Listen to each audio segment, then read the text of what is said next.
Númérì orí 10 láti ẹsẹ̀ 1 títí dé ẹsẹ̀ 14. Olúwa sì sọ fún Mósè pé, ìwọ ṣe ìpè fàdákà 2, iṣẹ́ ọnà lílù ni kí o ṣe wọ́n. Ìwọ ó sì máa fi wọ́n pe àjọ, ìwọ ó sì máa fi wọ́n ṣí ibùdó. Nígbà tí wọ́n bá fún wọn, kí gbogbo ìjọ kí ó pé sọ́dọ̀ rẹ̀ lé ẹnu ọ̀nà àgọ́ àjọ. Bí ó bá ṣe pé ìpè kan ni wọ́n fún, nígbà náà ni kí àwọn ìjòyè olórí ẹgbẹ̀gbẹ̀rún ènìyàn Ísírẹ́lì kí ó péjọ sọ́dọ̀ rẹ̀. Nígbà tí ẹ̀yin bá sì fún ìpè ìdágìrì, nígbà náà ni kí àwọn ibùdó tí ó wà ní ìhà ìlà oòrùn kí ó ṣí síwájú. Nígbà tí ẹ̀yin bá sì fún ìpè ìdágìrì nígbà kejì, nígbà náà ni kí àwọn ibùdó tí ó wà ní ìhà gúúsù kí ó ṣí síwájú, kí wọn kí ó sì fún ìpè ìdágìrì ṣíṣí wọn. Ṣùgbọ́n nígbà tí a ó bá pe ìjọ pọ̀, kí ẹ fún ìpè, ṣùgbọ́n ẹ kò gbọdọ̀ fún ti ìdágìrì. Àwọn ọmọ Árónì àwọn àlùfáà ni kí ó sì fún ìpè náà, kí wọn kí ó sì máa ṣe ìlànà láéláé fún yín ní ìran yín.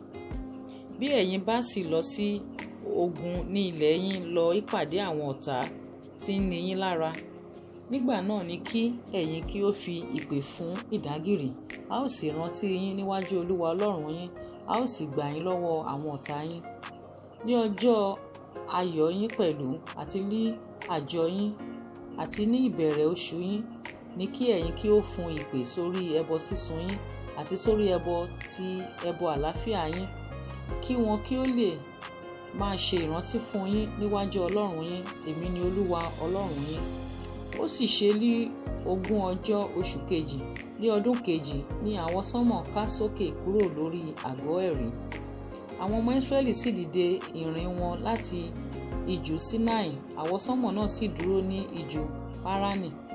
Wọ́n sì bẹ̀rẹ̀ sí í ṣí gẹ́gẹ́ bí àṣẹ Olúwa nípa ọwọ́ Mósè.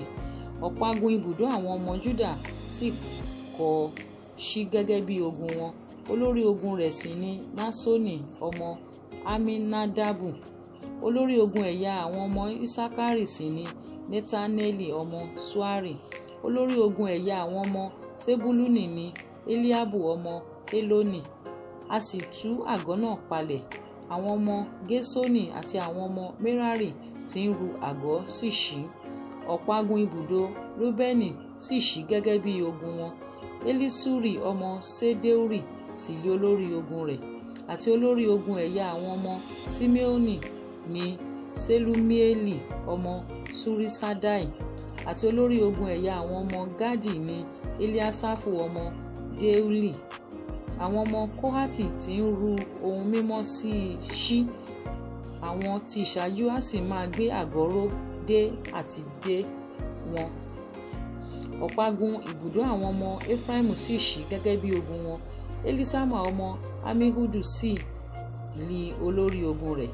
Àti olórí ogun ẹ̀yà àwọn ọmọ Manase ni Gamaeli ọmọ Pedasuri. Àti olórí ogun ẹ̀yà àwọn ọmọ Benjamini ni Abidani ọmọ Gideoni. Ọ̀págun ibùdó àwọn ọmọ Dani tí ó kẹ́yìn gbogbo ibùdó sì ṣí gẹ́gẹ́ bí ogun wọn. Àti olórí ogun rẹ̀ sì ni Ahieseri ọmọ Amisaidai. Àti olórí ogun ẹ̀yà àwọn ọmọ Aseri ni Pagieli ọmọ Okrani. Àti olórí ogun ẹ̀yà àwọn ọmọ Naftali ni Ahira ọmọ Enani. Báyìí ni ìrìn àwọn ọmọ Ísírẹ́lì gẹ́gẹ́ bí ogun wọn, wọ́n sì ṣí. Mósè sì wí fún Hobabu ọmọ Ragueli ará Mídíánì àná Mósè pé, àwa ń ṣí lọ sí ibi tí Olúwa ti wí pé, èmi ò fi fún yín. Wá bá wa lọ, àwa ò ṣe ọ́ ní oore, nítorí pé Olúwa sọ̀rọ̀ rere nípa Ísírẹ́lì. Ó sì wí fún un pé, èmi kì yóò lọ, ṣùgbọ́n èmi ò padà lọ sí ilẹ̀ mi àti sọ́dọ̀ ará mi. Ó sì wí pé, má ṣe fi wá sílẹ̀, èmi bẹ̀ ọ́. Ìwọ sá mọ̀ pé ní ijù lé àwa dó sí, ìwọ ò sì máa ṣe ojú fún wa. Yóò sì ṣe bí ìwọ bá bá wa lọ, yóò sì ṣe pé orekóre tí Olúwa bá ṣe fún wa, òun náà ni àwa ò ṣe fún ọ. Wọ́n sì ṣí kúrò ní òkè Olúwa ní ìrìn ijọ́ 3. Àpótí májẹ̀mú Olúwa sì ṣíwájú wọn ní ìrìn ijọ́ 3 láti wá ibi ìsinmi fún wọn.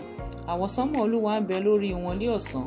Nígbà tí wọ́n bá ṣí kúrò nínú ibùdó, Ó sì ṣe, nígbà tí àpótí ẹ̀rí bá ṣí níwájú Mósè, a sì wí pé, dìde, Olúwa, kí a sì tú àwọn ọ̀tá rẹ ká, kí àwọn tí ó kórìíra rẹ kí ó sì sálọ kúrò níwájú rẹ. Nígbà tí ó bá sì sinmi, òun á wí pé, padà, Olúwa, sọ́dọ̀ ẹgbẹẹgbàrún àwọn ènìyàn Ísírẹ́lì.